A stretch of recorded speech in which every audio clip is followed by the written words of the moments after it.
ñi nga xam ne ñoom la yàlla jël nguur jox leen ko muy nguuruk àddina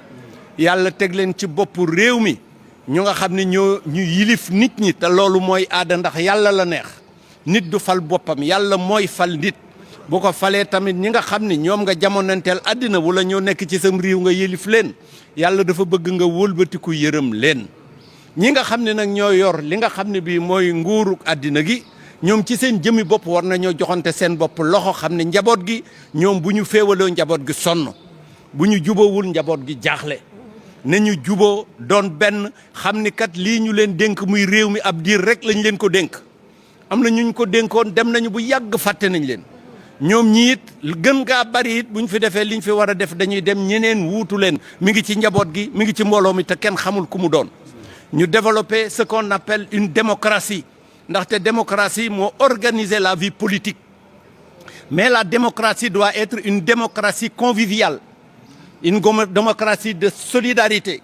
et cela n'empêche aux uns et aux autres chacun en ce qui le concerne et selon ses options et sa vision de développer ses idées mais dans la convivialité et dans l'entente pour que ce pays que nous partageons nous tous soit un pays de paix et que vraiment les autorités pensent à son développement. Le pays n'a pas besoin aujourd'hui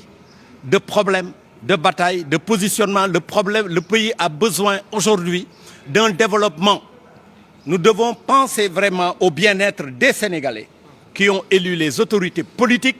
et qui sont aujourd'hui fatigués. Parce que j'ose dire aujourd'hui que les Sénégalais sont fatigués, parce que je l'apprends de la bouche même des autorités aujourd'hui qui sont à la tête de cet État-là, quelle que soit leur fonction ou leur position. Ils savent qu'il y a des difficultés un peu partout, il y a des conflits, il y a des guerres en Afrique, dans la sous-région, en Afrique et un peu partout dans le monde. Et si les grandes puissances qui ont des moyens ne sont pas épargnées, comment nous, petit pays qui n'a pas beaucoup de ressources, beaucoup de moyens, comment nous pouvons nous en sortir si ce n'est aller ensemble dans la concorde, dans l'entente, dans la solidarité, même si par extraordinaire chacun peut émettre ses idées et son orientation et sa façon de voir, nous devons développer une entente et une démocratie conviviale. C'est ce à quoi l'imam nous a invités aujourd'hui pour développer cette entente, cette paix, que vraiment qui n'est pas un vain mot et dont on a besoin. Serigne Touba nee na jàmm lu dul jàmm jàmm ko gën jàmm gën fii ñu nekk ci àddina moo jëm fële ñu jëm ci àllaaxira maa ngi nuyu ñëpp di sargal ñëpp di wax bonne fête de tabaski asalaamualeykum wa rahmatulahi taala wa barakaatu. yàlla na nga yàgg lool. Alaaji Mbàkke Fay Murid Sadiq. waaw. man jàpp naa ni Ousmane Sonko ak le président Diomaye xuloowuñu li ma jàpp mooy dañoo war a ñoom xam ni ma ko waxee léegi rek ñoom la ñu fal ñoom ñoo àndoon am luñ ñu jaay ñu ni ñoom ñoo nekk benn lañu loola nag na doon ci ñoom dëgg ci ñoom ñaar ñëpp ku ci ne na ko développé xam ni tamit lii lu yaatu la mën nañ ko bokk ba mu jëm ci kanam waaye buñ ci xëccoo rek mën naa yàqu te bu yàqoo bu fekkee ni ñun sax ñëpp perte nañu waaye ñoom ñaar ñoo ciy gën a perte kon c'est un appel du cœur il faudrait que les gens se ressaisissent parce que le temps est contre nous surtout les petits pays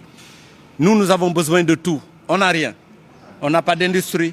nous sommes des consommateurs et nous sommes les consommateurs des grandes puissances qui nous déversent tous leurs produits manufacturés. Donc nous devons penser au développement de ce pays. C'est vrai, aujourd'hui, il faudrait qu'il y ait des jeux politiques. Ça, c'est normal. Mais tant que ça reste dans le cadre politique, il n'y a pas de souci. Mais nous devons penser vraiment à cette jeunesse. 75% de la population sénégalaise est jeune, moins de 35 ans, et qui ont besoin de tout. L'emploi, l'éducation, la santé, le bien-être, le toit pour avoir un bien-être social décent. Donc j'en appelle à tous ces acteurs-là,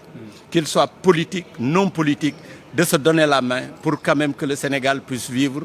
vraiment en paix. Loolu mooy li nga xamee ni bii réew mi réewu jàmm la réewum Serigne Touba la kan ki nga xam ni kii moo ci ëpp chance mooy ki nga xamee ni kii day wut jàmm ndaxte réew mi Serigne Touba réewum Serigne Touba jàmm rek a fi am ku bëgg jàmm di nga ko am ku fi bëggul jàmm it la nga wut nga xam ne du jàmm dina këpp ci sa kaw ñoo ngi